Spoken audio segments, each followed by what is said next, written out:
Okay. Hello, welcome to another episode of Escaping Samsara podcast. I'm Nathan. I'm here today with Bante Panya.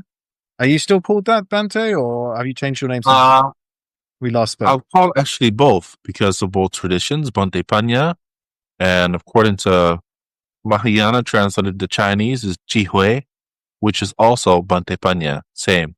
Ah, nice. Ji Hui. Panya meaning wisdom, right? Yeah. Yeah. Yeah. And your birth name is Nathan, just like me. So, three names for you. That's not too bad. Yeah. Yeah. So, Bante, this is at least the second time, if not the third time, you've been on the podcast, and I was keen to catch up with you because since we last spoke, you have Yeah. changed traditions. Well, maybe not traditions, but vehicles. Let's say you've gone from the Thai orange robe Theravada vehicle. Now you're Yeah. living in Vietnam. You've got the whole Mahayana thing going on. So I'm really keen to know True. like what that transition's been like for you. Well, I will say that the transition is, I thought it was something that was inevitable because I wanted to prolong the practice and be able to use the skill from both vehicles to approach the Dharma in America from two different lenses, so I could have um, let it be attractive to people in the West who maybe don't fit inside of the Theravadan shoe,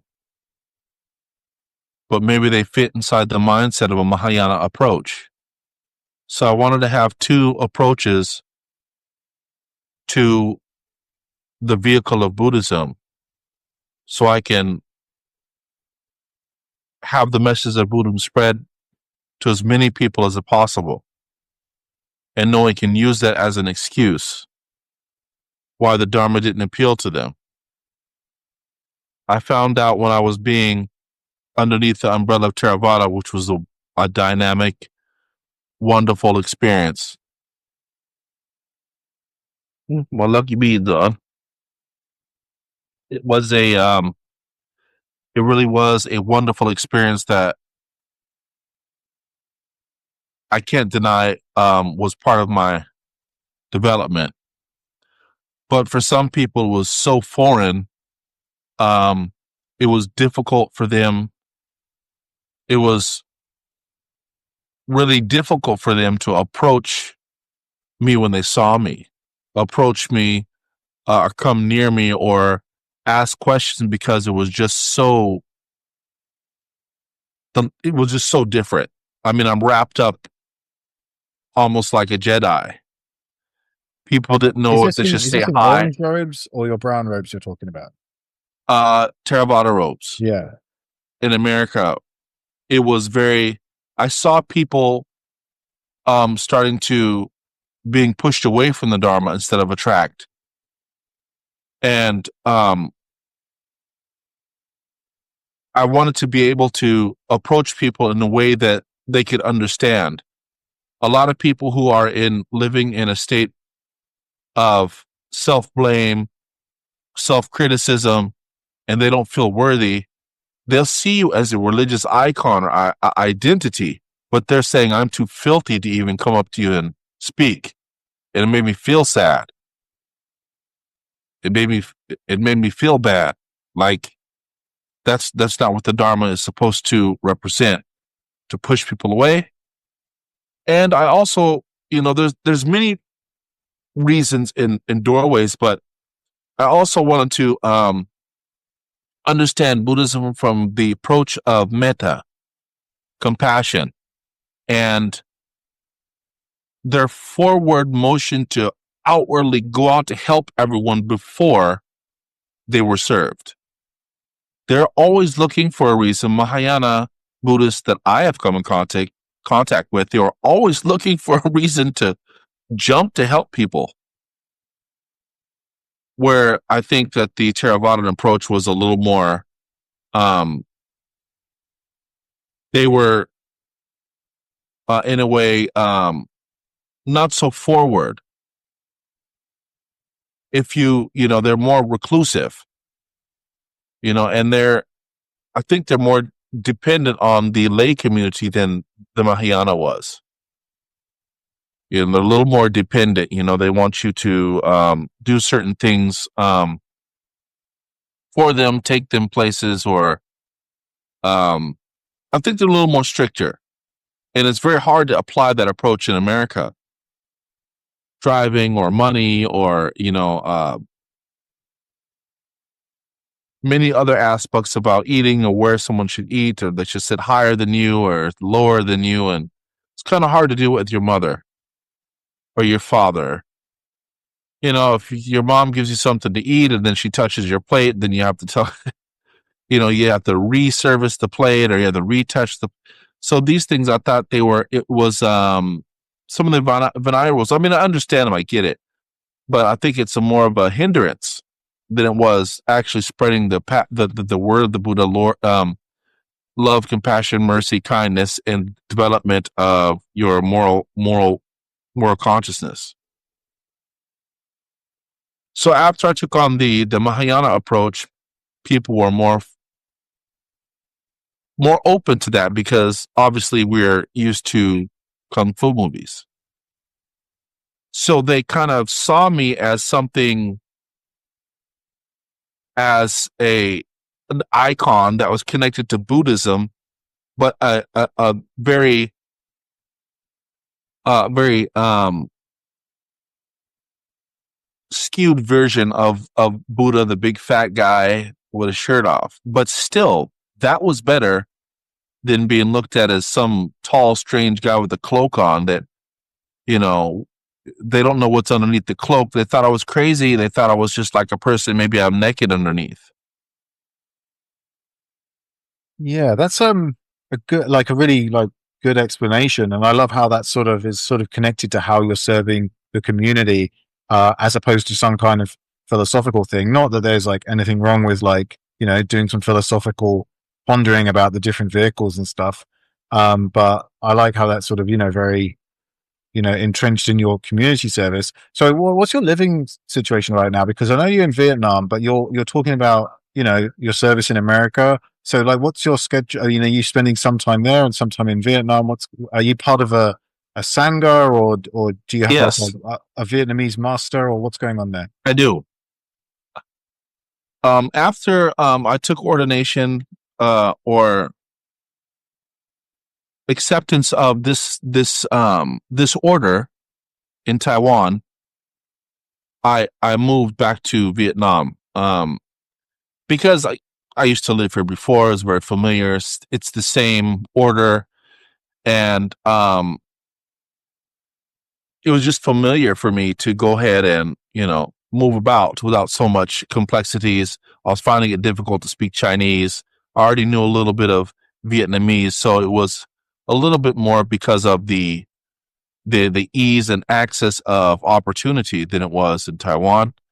And I got hooked in with a nice temple with a master that was ready and willing to accept me come back, and or to welcome me into the sangha. Very simple. And yeah, and from there it's been really good. I've written about 4 books, and do a lot of charity. I became pretty popular with the sangha, with love and compassion. And to be honest with you, it was really felt good, because my first Mahayana experience was here in Vietnam, and it was phenomenal. I've never seen people that were so willing to help and be kind for me and didn't want anything back. It was the craziest thing ever. I've never felt so much just love for the sake of love. So it left an impression on me to come back to Vietnam, and now here I am. So yeah, that's the gist of the program. I still practice. I just try to widen my mind as far as the practice is concerned. Um, Instead of trying to run away off into the mountains, I try to run away to the dark spots inside of my mind and try to brighten them. So what do you mean? instead What of do you mean running by into that? it. What? How does? What precisely is going on there? Are you meditating? Are you doing something? What's going on there? Yes, meditating, but expanding the understanding of just present moment awareness.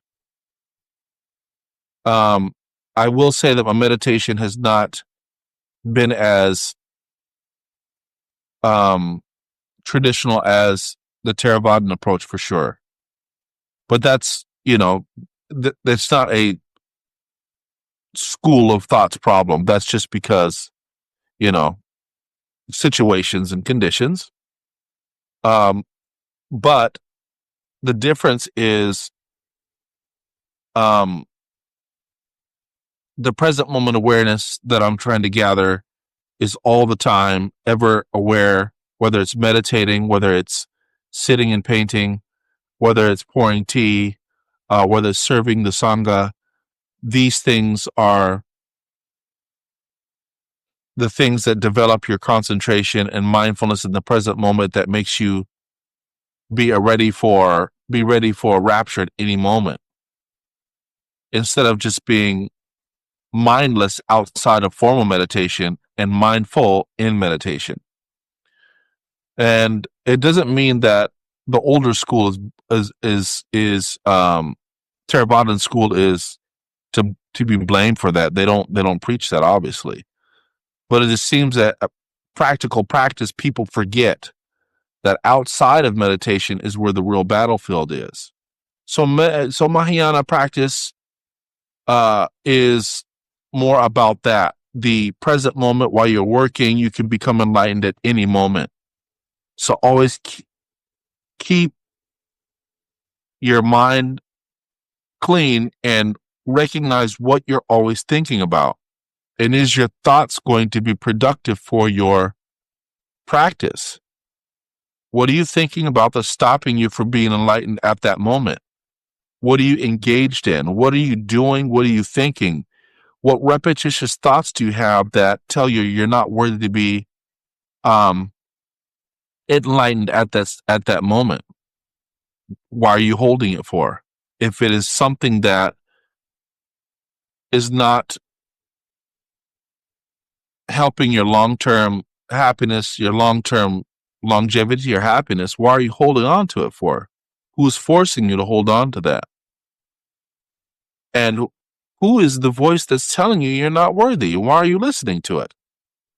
What stake does he have in your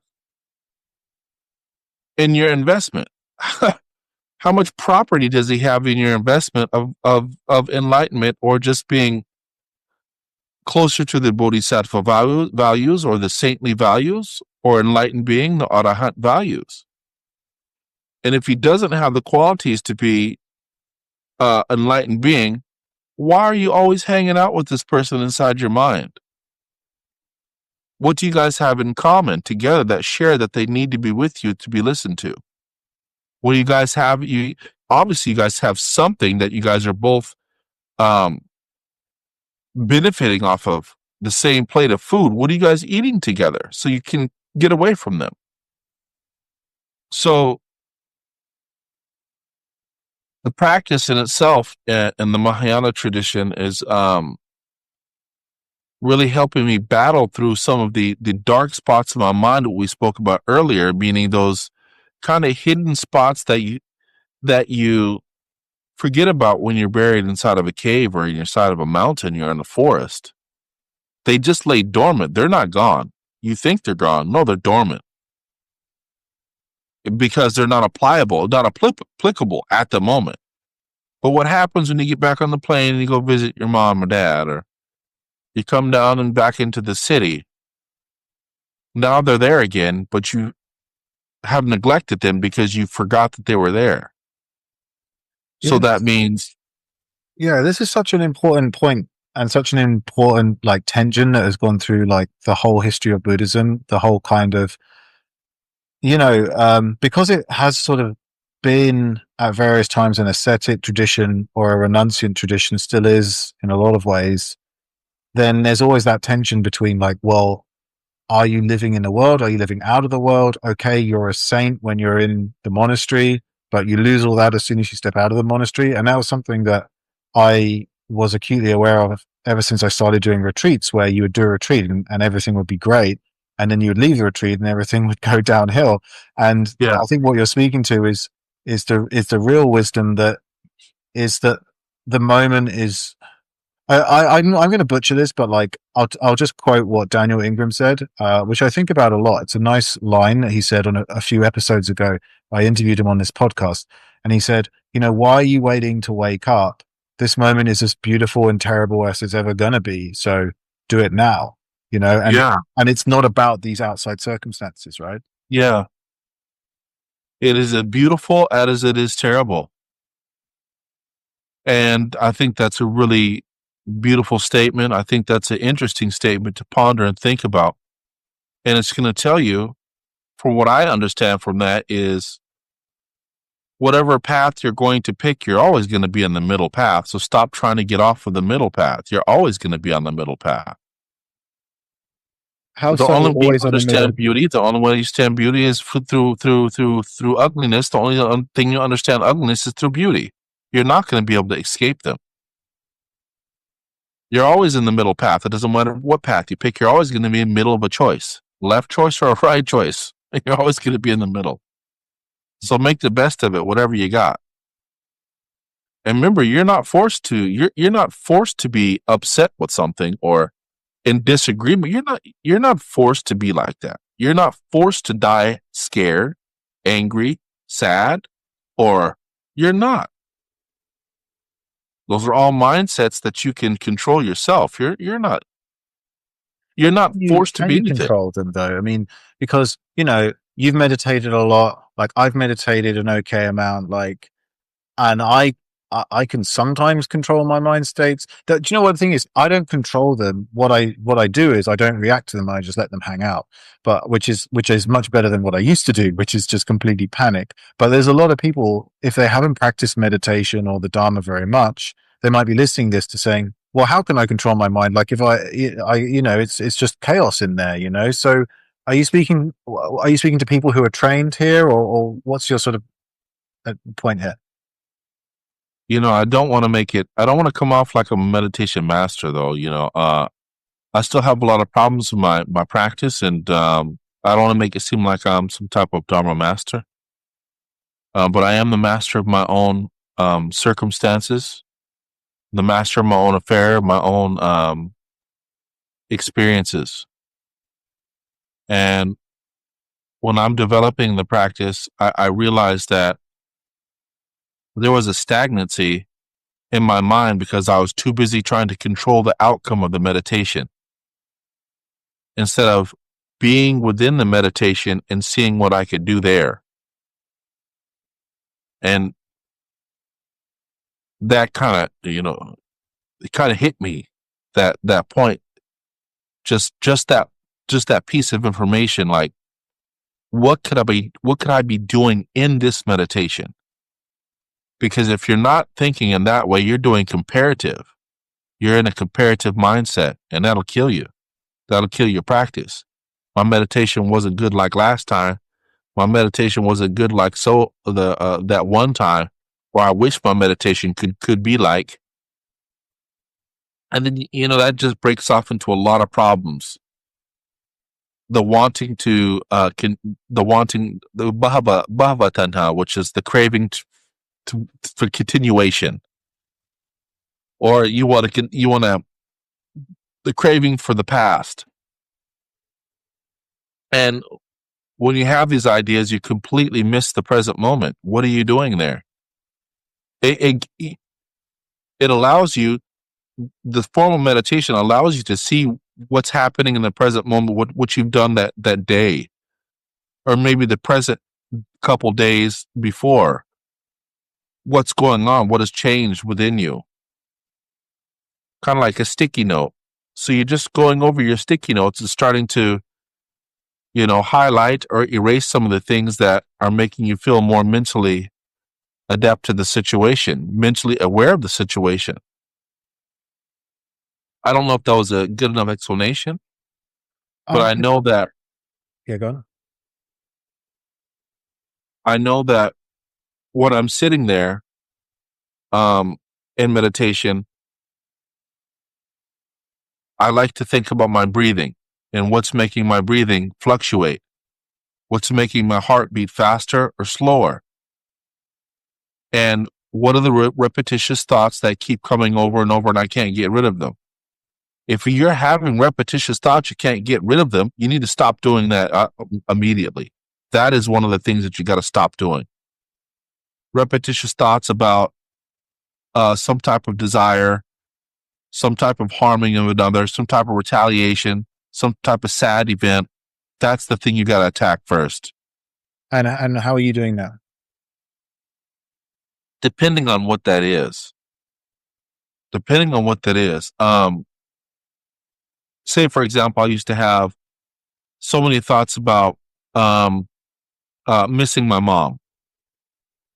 I'm far away. I'm on the other side of the world.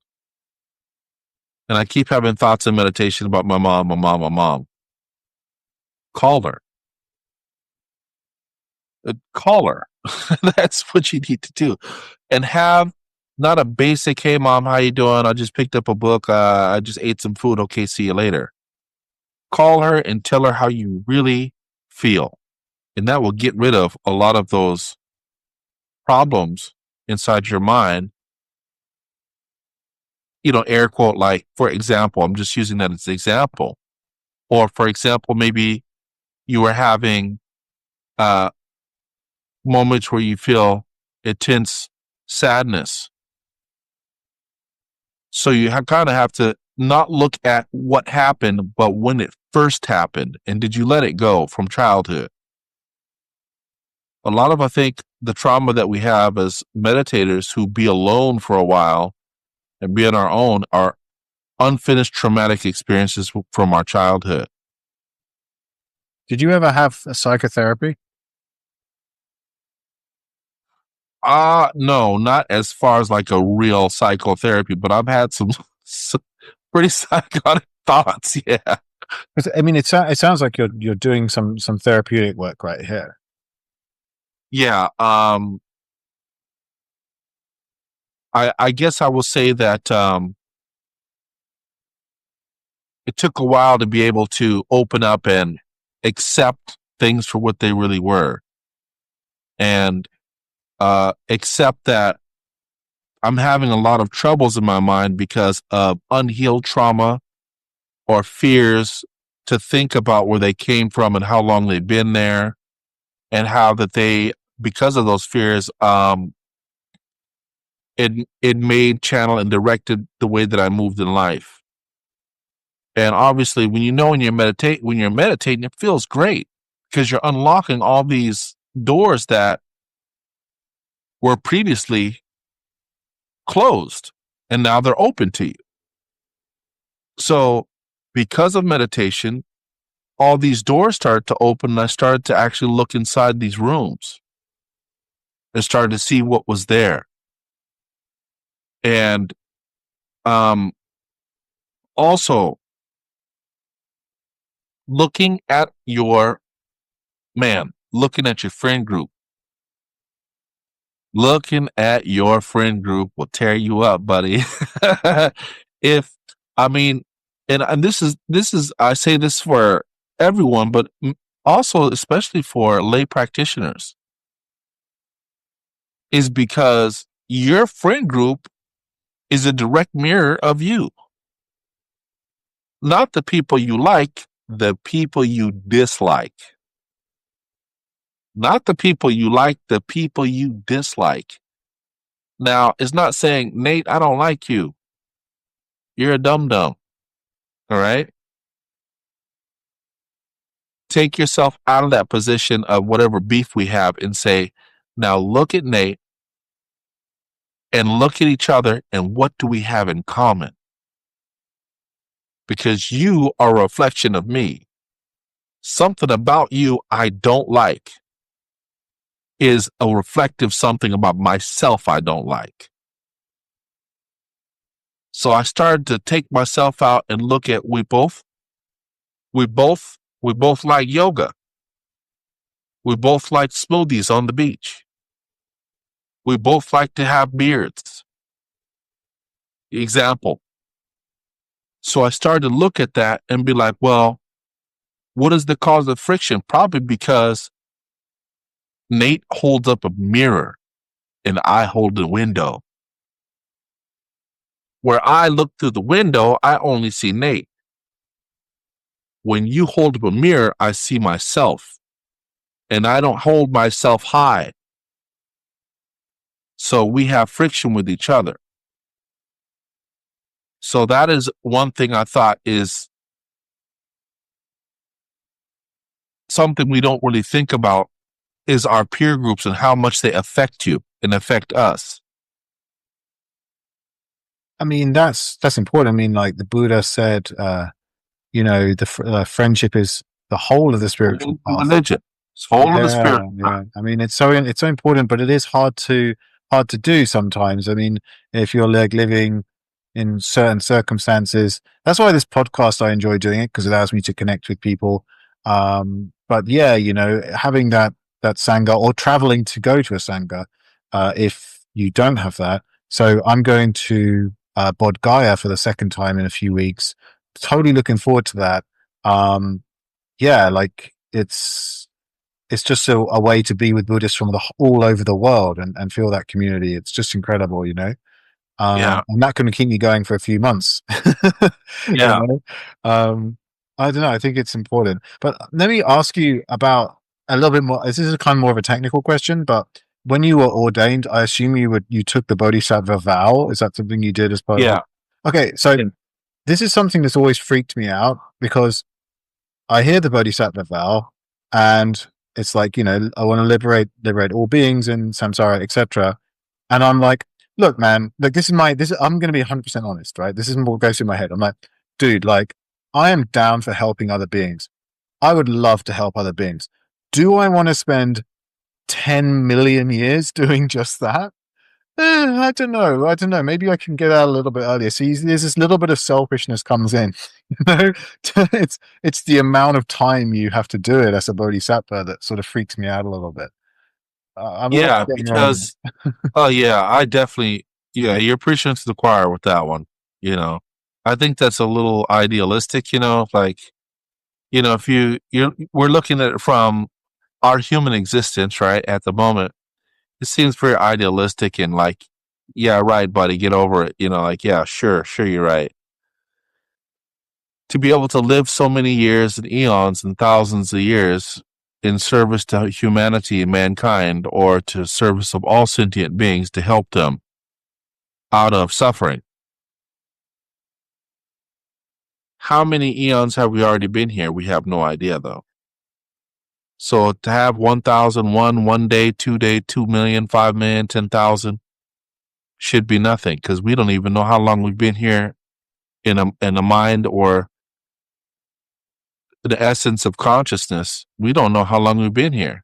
You've had deja vu, so have I. We have dreams. Are those real dreams or they're cognitive experiences from past that we don't know about, that we don't know how to put together inside of our mind to get the timeline right? So how long have we been here? We have no idea. How many skins have we changed? We have no idea. So to make a vow like something like that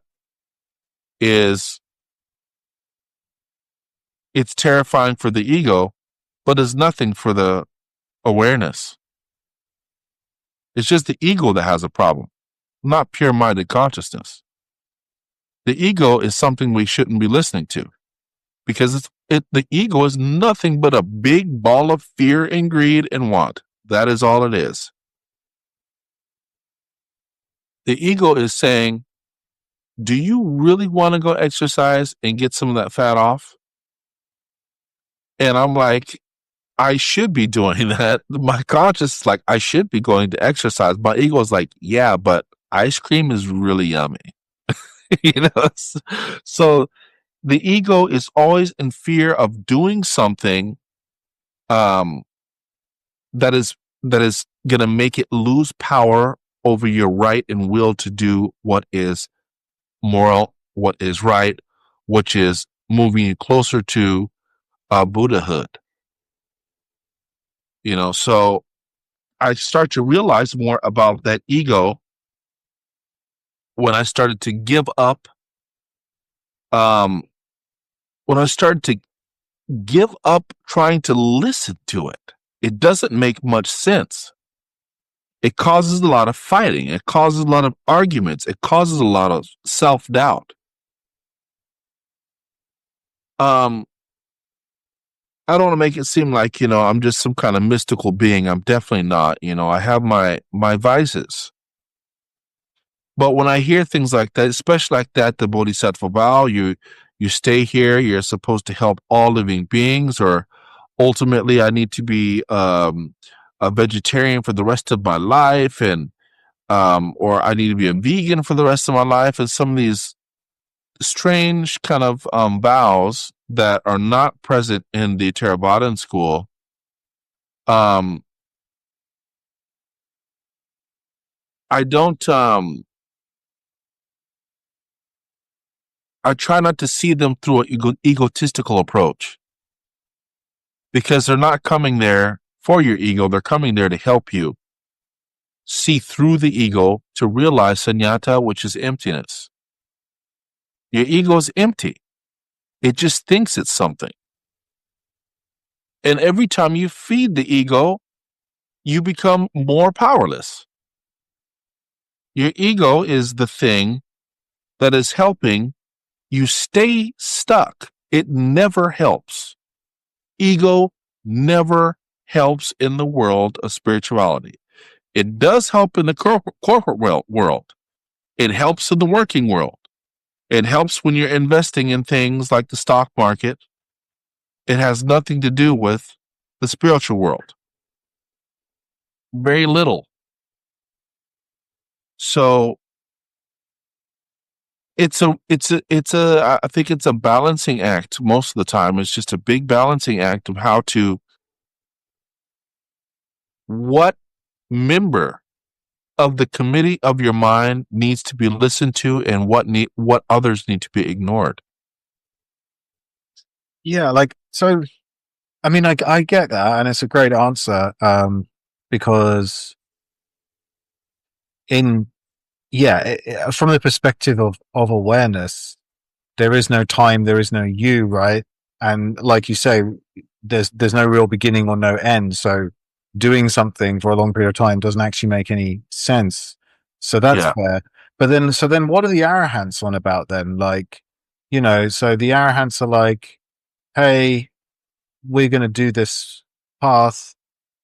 And so, yeah, where does, in that frame of reference you just painted, like, where do you understand arahants and the arahant path to sit? Well, the Arahant path is a bit different. They are saying that I will not break my silence until I become free from suffering, free from the kilesa, free from the defilements, and become enlightened, or become awakened. And that is the other side of, it's like a left and right side of the body, the left shoe and the right shoe. You're still connected to the same body. All human beings don't think exactly the same. Some people prefer that vehicle, and it's accepted way. It's like putting on a left shoe and walking the same path, or putting on the right shoe, the Mahayana, and walking. They're still the same vehicle. It's just a different approach of how to apply the same practice. There are some, I think there's some differences, but they're not differences that split them away from the body of the Dharma. Yeah, I think Yeah, that's true. Yeah, go on. the Arahant path I understood it clearly. How am I going to help somebody else if I can't even help myself? But I also understand the Mahayana way. Even though I might not be physically able to help myself, I still have the means to be able to help somebody else verbally or financially, or I can tell them, this is what you do. I haven't got there, but hey, I'll give you the resources you needed. Maybe you'll get there before I do. So for me, that's how I understood it. Hey, I'm working on myself right now. Let me find out the ins and outs. And as soon as I get there, I'll get back to you and tell you what you need to avoid so you can get straight to the point. So that's how it is. There's no like pitting one against the other. It depends on how your mind is working. It depends on how you are digesting and understanding your own practice and where you need to be within your own practice. How does your mind work? You might live in a type of environment or system or style or approach where the Arahant path is more easier for you to digest the practice of the Dharma as opposed to the other. Or you might be like, well, you know what? I might not be the best, but I'm going to give it a try to help as many people as I can, doing merit, giving charity, doing whatever I can, and still practice. And maybe from the deeds that I've done, it will show me the ultimate bliss of metta, love and kindness. It'll open me up to bliss and harmony, and also bring others with me. Yeah, and like when it comes to the path of personal purification, which might be a way to sort of characterize the Arahant path. I mean, let's not forget that like on a subtle level, like having very pure beings in the world, even if they're not like out there like in tough situations like giving out food parcels or whatever, even if they're just sitting in a monastery receiving visitors, you have like Yeah, no idea on what subtle level they're having an incredible impact. And from yeah, my you've been in Thailand, I've spent a lot of time in Thailand. You meet these monks who are just yeah, very highly realized, and they don't seem to be doing much other than sitting around and having tea with people, right? But there's something about them, and their mere existence is such a benefit, and it's hard to sort of put your finger on it, but I do believe that. yeah. I've seen, sorry about that. I've seen some of these monks that you wouldn't, I'm sure he was an enlightened person, I'm pretty sure he was an enlightened person, but you wouldn't notice. He just does his basic work and he sweeps but when you get in his presence, there's just such a calmness when you get into their presence. I don't even care what language you spoke. As soon as you sat next to him, you're just like, whoa, that's a heavy aura. You can feel his practice. And I'm going to tell you that for sure. I could feel their practice.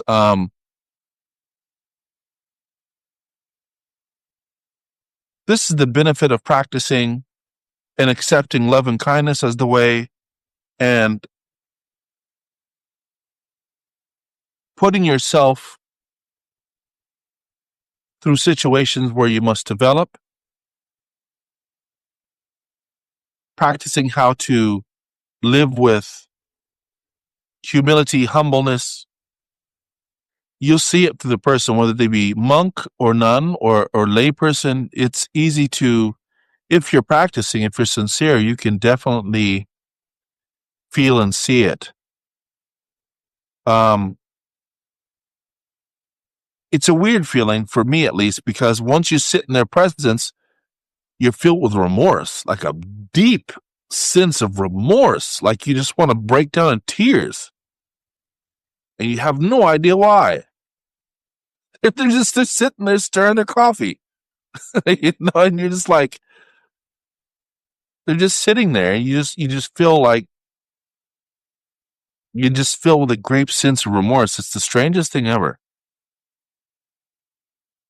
Um, So why do you think you were filled with remorse specifically? I mean, so um, it'll make you think about all the time you wasted. uh, Here's a person who is a direct, he's a direct, she's a direct, um, experience. She's a direct physical manifestation of what you're trying to do. And I'm out there dinking around, playing around, doing X, Y, and Z. And they have that, what you were looking for, what you were trying to assemble. I've got these attachments, and all I needed to do was get rid of them. And I could have, not saying that I want to be them, but the radiance that the radiance that they radiate, you're like, wow, good job. Playing around in the world, dinking around, not waking up, being around BS people, playing games, trying to be something when they were sitting there trying to be nothing. And then you start to see how far your path is off of what your trajectory was for you being on the path in the first place. I mean, this is true, right? And it's really nice you're sharing that, because I think it's an experience people have. This is quite common in like Buddhist experience, where it's the they call it, I guess, the holy messenger, although that's probably a rubbish translation. But it's like what the Buddha went through when he saw the holy man. He was like, he had that experience of like, oh, I recognize that that's valuable. So the fact that you're recognizing it's so valuable on such a deep level is already like a beautiful thing, because you know there are people who walk past a monk and be like, well, he looks weird, and then just move on, right? Yeah. So there's a lot of like merit there, I think. I can't remember the Pali word. It's like I can't remember the Pali word, but it's like a direct like awakening experience. And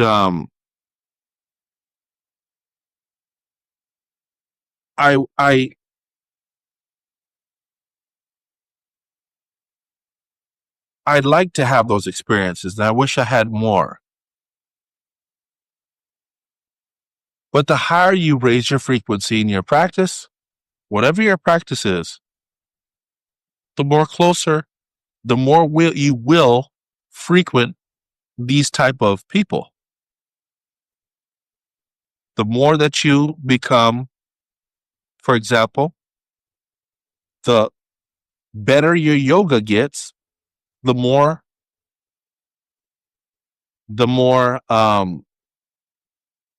interesting yogis you will meet on the path. Since you're already doing what most can't, you're going to be starting to look for other people that can teach you different things.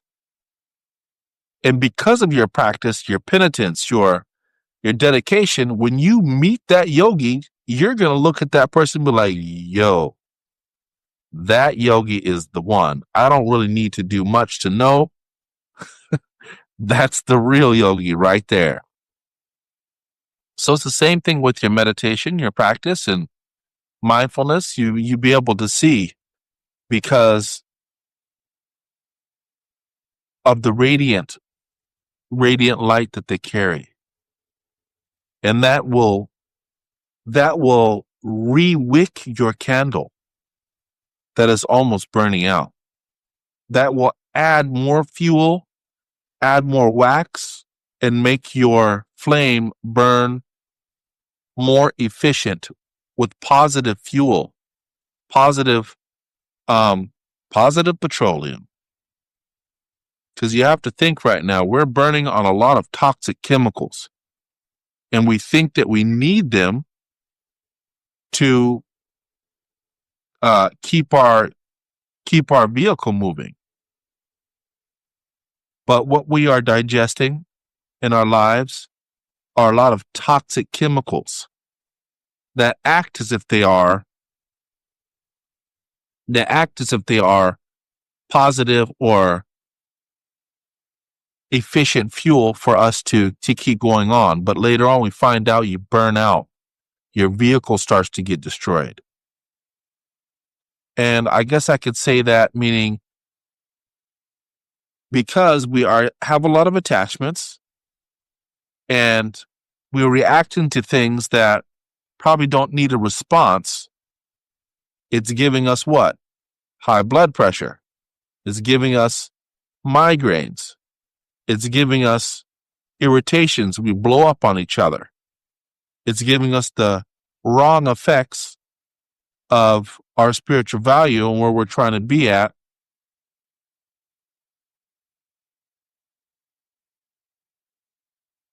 Knowledgeable. We're not nutrition wise. We want our cake and we want to eat it too, which is a funny little common saying. We want our cake and we want to eat it as well. No, if you want your cake, you're going to eat it, and when you eat it, it's gone. You can't want and have at the same time. I guess what I'm trying to say is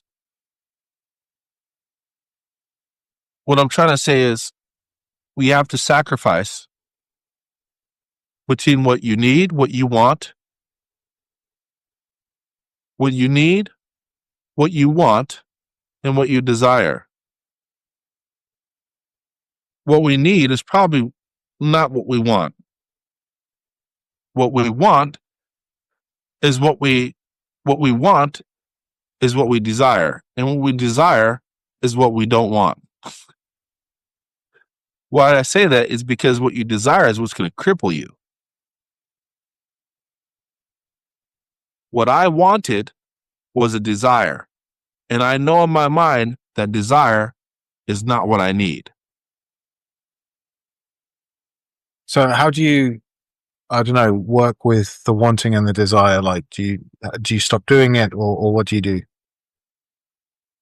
That, for me, I've realized that it really depends on your mind and your practice, your boundaries that you set for yourself. Because your ego is all wrapped up in that. Want, desire, and need, all your ego is all in that. It has a lot to do with your kilesa, meaning your I hate using that word, but sinfulness, mindlessness, all wrapped up in that whole thing. Your power of resilience, your current path that you're on, your situation. There's a lot of things that add up to understanding between need, want, and your desire. Because sometimes you get what you need and you are just sit there and you complain about it. You get what you need to keep you on the path, but you just sit there and complain about it. But it's what you need to grow. Yeah, I think that's probably me. Because I'm just like, I'm always like, kind of like, oh, I'm tired. I don't want to have to do this, blah, blah, blah, you know. But I am growing just massively slowly. So, like, yeah, that's kind of what it is, what it's like, I think. When you want things, you always want it quick and fast. You want to dump all of the wisdom it took you to get there. AI. All you have to do is open chat GPT. You know anything in the world now. Before it took a level of research. You don't have to go like a snail. But there was a type of wisdom that you learned how to open up a book, write things down, look on the internet, ask a few people, communicate, read some things, have a moment of reflection. Not anymore. ChatGPT has it all. So you cut out the development of wisdom and application of the practice of applying the wisdom. It doesn't mean I'm anti-AI or something. It's just an example between needing and want. Because remember, there's a lot of what we don't use right now is the effectiveness of our concentration, which is what helps us in our daily lives. That helps you in meditation, helps you in yoga, helps you playing the piano, helps you doing your artwork is concentration. We are lacking the basic needs of concentration because of the ease of want and desire. The ease of want and desire makes need so much, it makes need unappealing. I don't need to do that. I just want to do that real quick. Yeah, I mean, this is like this the whole disciplining your mind thing. I mean, just wondering. So, since you changed from Theravada to Mahayana, has your meditation practice changed? Have they given you new meditations to do, or is it kind of the same? I'm going to tell you right off the bat that I think that Theravada practice, as far as meditation is concerned, Theravada practice better. In my experience, So, I is don't know that about like other so folks. when you're talking about the difference? What do you mean by Mahayana versus Theravada? Like, because I in Mahayana, for my limited experience, is sort of resting in awareness type stuff, whereas in Theravada, very basically, they want to focus on a dharma or on a thing. Whereas in Mahayana, it's much more releasing the focus on anything. That seems to be the main general Yeah, difference, right? yeah, but I mean, as far as formal meditation practice is concerned, Theravada is more, you know, sit, walk, lay down, or sit, walk, and do basic activity, sweeping, or basic cleaning, and stay in mindfulness. That's all you do. That is their big thing: is to sit down and make time to meditate, and that's pretty daunting as well. You don't making time for meditation is also part of the practice. But that's their focus, to stay inside the book, to sit down and meditate, sit down and meditate, and sit down and meditate. Well, Mahayana is like, yes, sit down and meditate, but also do X, Y, and Z, do charitable acts or farming, painting, and many other different things, which doesn't make it wrong. I love that aspect, but they're not really big on go sit down in the forest next to a tree. They're not really big on that. They do a lot of community outreach, which I thought was a wonderful. I love the community outreach part because we need that back in America. We need the community outreach. Where Theravada was more reclusive, where they're like, well, I'm going to go into the mountain and be there by myself or with 2 or 3 members only. If you need me, I'll be up there. The world is on fire. And they're like, well, yeah, the world is on fire, but not in the mountains. So it's just a different approach. Like Mahayana do a lot of study, a lot of book study, a lot of book study. Um, Do you think the book and have study more helps? Zen Chan approach. The Chan monks do a lot of meditating though. They do a lot of and they're pretty extensive. Chan Buddhists of the Mahayana world, they're pretty intense, really intense. Um, and they have a lot of common ground with them in the forest monk practice as far as Mahayana and Theravada are concerned. I don't say that like they're against each other. They're not. Like, remember, it's a left and right shoe. It's just the same body, just a left and right footprint in the sand. Same body. So I don't pit them against each other. It's just for those who prefer one, try it. If one prefers the other, that's great. It's not about a school of thought more than it is about you emptying out the illnesses of the heart and mind and the toxic behaviors that stop us from developing the practice. Let me. One thing that I've noticed is that I've been studying and practicing more Mahayana stuff in the last few years, um, and the thing that keeps me coming back to Mahayana practices, apart from the merit and the parami, to be honest, like I got a lot of that from Theravada, and I know they take Yeah. it to another level in Mahayana. But the thing that I'm really interested in Mahayana is this way of meditating where you're not focusing on any one thing and you're Mm, resting in awareness, and then you're actually, you know, looking at awareness and trying to figure out or at least inquire what is it that's aware, right? Where's awareness coming from, right? Where's any of this coming from? Where's it going when it disappears? And this way of doing insight vipassana has yeah. just been like really eye opening for me because having done Theravada for such a long time, you know, Theravada's meditation is brilliant, but I just love the directness, and that's the whole point. with some of the Yeah. Mahayana and more Vajrayana stuff is, Yeah. well, when I say Vajrayana, I mean like Dzogchen or something, where they're just cutting through. They're like, okay, forget your breath, all that stuff. What is aware right now? What is aware? And you just keep on doing that. And I find that such an incisive technique that, and to be honest, there are Theravada monks I know, like quite a lot of them, that'll be sitting doing that technique themselves. Do you know what I mean? And for me, it's Yeah. just about what is effective, right? I have limited time. I'm a layperson. I can't be like poncing around doing all this random stuff. I need the most effective thing. And that's what keeps me coming. I still do Theravada meditations. I think they're great. Oh, But yeah. this aspect of the Mahayana, and later traditions is like this cutting through to direct awareness. I think that's just so valuable. I really like that. Yeah. The direct awareness. See, the thing is, what I really love about the practice is that it's so versatile.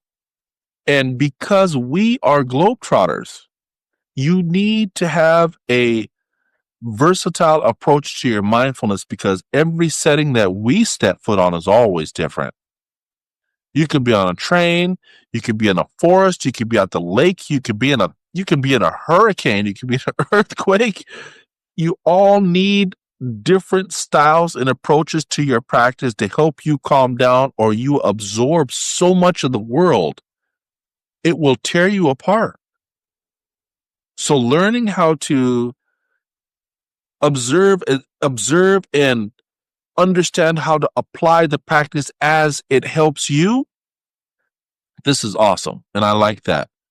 Mahayana is helping me understand that value of learning how to approach what practice is beneficial for you so you can calm down and not be so reactive. So that is something that I've been learning so far. I haven't delved too deep into um, Vajrayana practice. It's very expansive. And I kind of wanted to dedicate this time to Mahayana Pure Land practices until I'm got that underneath my belt and move forward towards Vajrayana practices. If I'm blessed and divine with the time to, time of life to experience in that, then that's great. But yeah, Vajrayana is very extensive.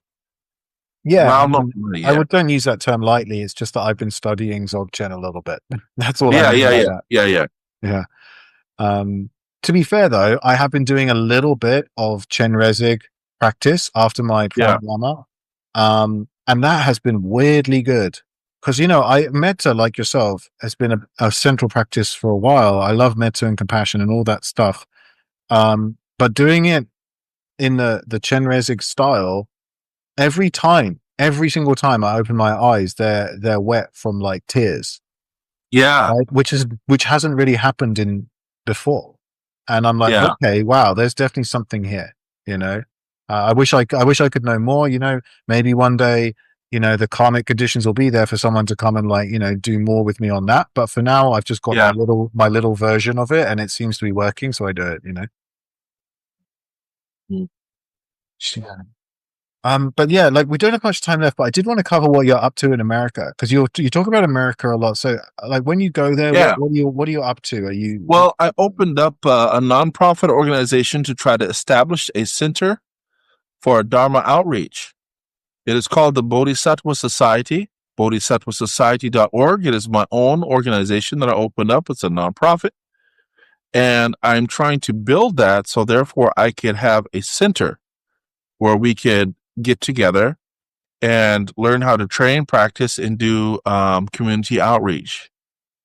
It's going kind of slow, but I hope to make it bigger. And I'm always looking for people that want to put together something for ideas to do outreach in America. And I think that not only in America, but at the time being, um, I just want to do more with my practice of love, kindness, and helping because man, the Mahayana, they helped me a lot, man. And I've saw the effects of how they help improve people's lives. Obviously my own. I want to do the same. I want to be able to help and be I want to give, help, and make people feel happy. You can't obviously make people happy, but make them have more reasons to be happy than not.